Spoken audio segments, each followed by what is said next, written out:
छोटी भाभी, आपने मेरा मायका लौटा दिया। पेड़ पौधे, खेत और घर सभी तेजी से पीछे की ओर भाग रहे थे और मेरा मन भी मेरे बचपन की ओर भाग रहा था। अशोक भैया, मैं और बिपिन जी से प्यार से मैं बाबूजी के साथ बनारस में रहती थी। बाबूजी पोस्ट ऑफिस में बड़े बाबू थे।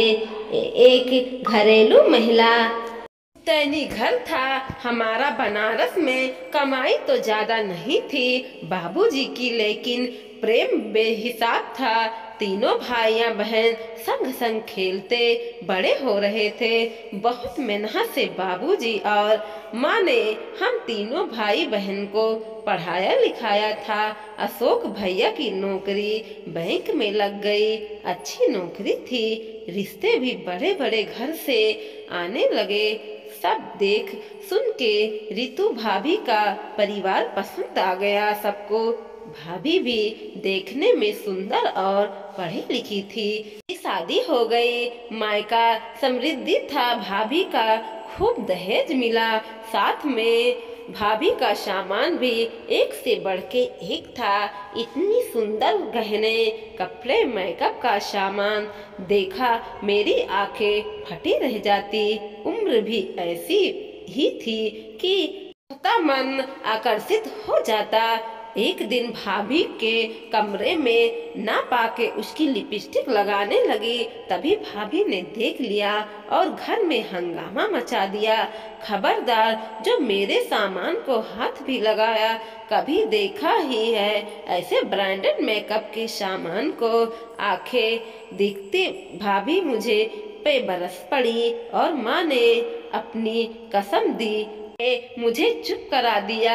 उम्मीद थी अशोक भैया शायद भाभी को कुछ कहे, पर बड़े घर की बीवी और दहेज के सामान ने उनकी बुद्धि बदल दी थी। जो भी आए और मुझे ही डांट कर चले गए और अपमानित होकर भी मैं चुप बैठी रही। घर में आने वाले समय को शायद बाबूजी ने भाप लिया था और जल्दी मेरी शादी नवीन से हो गई। ससुराल ऐसा मिला जहां पहले से ही मेरी सासू माँ ने हर रंग का बेड के मेकअप और कपड़े में मेरा कमरा सजा दिया था।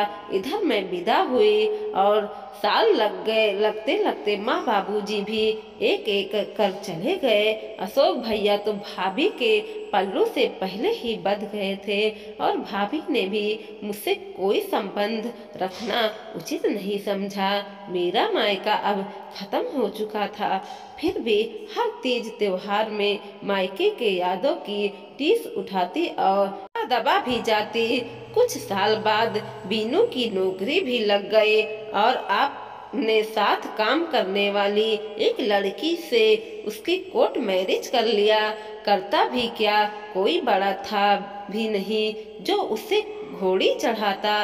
एक झटके से ट्रेन रुकी से झांका कर देखा तो बीनू नजर नहीं आ रही थी। दिल घबरा उठा। दिल्ली जैसे शहर में बीनू नहीं आया लेने तो क्या करेंगी। मैं अभी सोच ही रही थी कि आवाज आई। दीदी पलट के देखा तो बीनू था। मेरा भाई कितना बड़ा हो गया, ये तो बीनू कहकर गले लग गई। हम दोनों भाई बहन आंखें आंसुओं से डूब गई।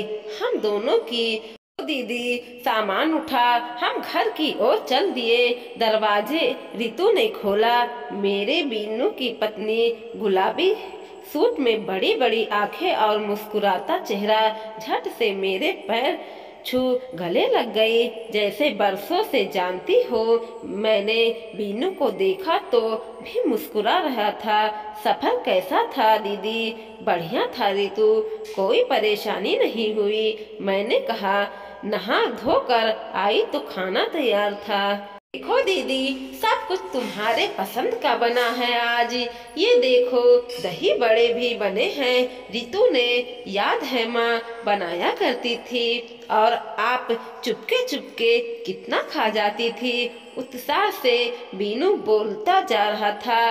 खाना बहुत स्वादिष्ट बना है रितु। मेरे कहते ही बच्चों सा चेहरा खिल उठा। 2 दिन रही वहाँ और दोनों दिन मेरे छोटे भाई भाभी ने मुझे सिर आंखों पे बैठा के रखा। थोड़ा अजीब भी लगे, आदत ही नहीं थी मायके के फट और मायके के लाड आने की। वापस आने वाली दिन रितु सुंदर सी साड़ी, बिंदी, सिंदूर और एक लिफाफा लेकर आई। ये भी रख लीजिए दीदी। नहीं नहीं, इसकी क्या जरूरत है रितु। क्यों नहीं दीदी, अगर माँ जी होती तो आपको देती ना। फिर भी आप मना करती हैं क्या। ये तो आपका हक है, तो हक से लीजिए दीदी। आपने छोटी भाभी के मुंह से ये सब सुनकर आंखें बरस पड़ी। सच कहा रितु, ये तो मेरा हक है, जरूर लूंगी। और दोनों नंद भाभी गले लग के रो पड़ी। हमें देख बीनू की आंखें भी भर आई। मुझे पता है दीदी, इतना बार बुलाने पर भी आप क्यों नहीं आती थी।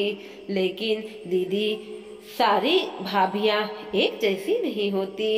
आपका मायका हमेशा बना रहेगा, ये मेरा वादा है। आपने भैया भाभी को लो आशीर्वाद और प्यार दे। मैं आ गई वापस अपने ससुराल। अगले छुट्टियों में वापस जाने की, क्योंकि मेरी छोटी भाभी ने आज मेरा मायका जो लौटा दिया था। दोस्तों, वीडियो पसंद आया हो तो लाइक कीजिएगा, शेयर कीजिएगा और सब्सक्राइब भी कीजिएगा। और देखते रहिए कोमल मोटिवेशनल 2.0।